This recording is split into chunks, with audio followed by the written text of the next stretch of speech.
Salut, en ce lundi je vous propose une nouvelle capsule quotidienne qui se situe cette fois complètement dans la découverte du corps humain. Je vais vous parler aujourd'hui de l'épiphyse. Est-ce que vous avez déjà entendu parler de cette petite glande? Et attention, je ne vous parle pas de l'hypophyse. Cette autre glande, je vous en avais parlé dans la capsule quotidienne numéro 226 du 13 août dernier. Aujourd'hui, je vous parle donc de l'épiphyse que l'on appelle également la glande pinéale. Allez, c'est parti pour les explications. La glande pinéale, c'est une petite glande qui est suspendue au milieu du cerveau, au toit du troisième ventricule, une cavité remplie de liquide cérébrospinal que l'on trouve dans le cerveau. Elle fait partie d'une zone du cerveau que l'on appelle l'épithalamus et elle est entourée de la pymère, une des méninges dont je vous ai déjà parlé dans la vidéo dédiée, la capsule quotidienne numéro 190 du 8 juillet dernier. La glande pinéale est constituée de cellules gliales et de cellules sécrétrices que l'on appelle des pinéalocytes.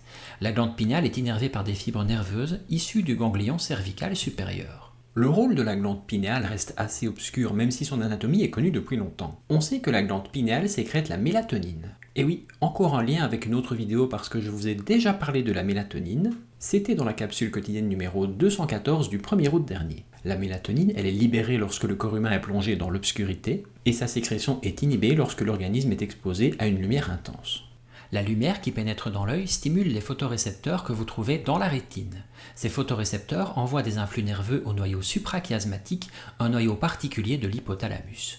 De là partent des fibres qui vont se connecter au ganglion cervical supérieur dont je vous ai parlé précédemment. Et du ganglion cervical supérieur partent des fibres qui font une synapse dans la glande pinéale. Ces fibres libèrent de la noradrénaline au niveau de la glande pinéale, ce qui inhibe la synthèse de mélatonine par la glande pinéale.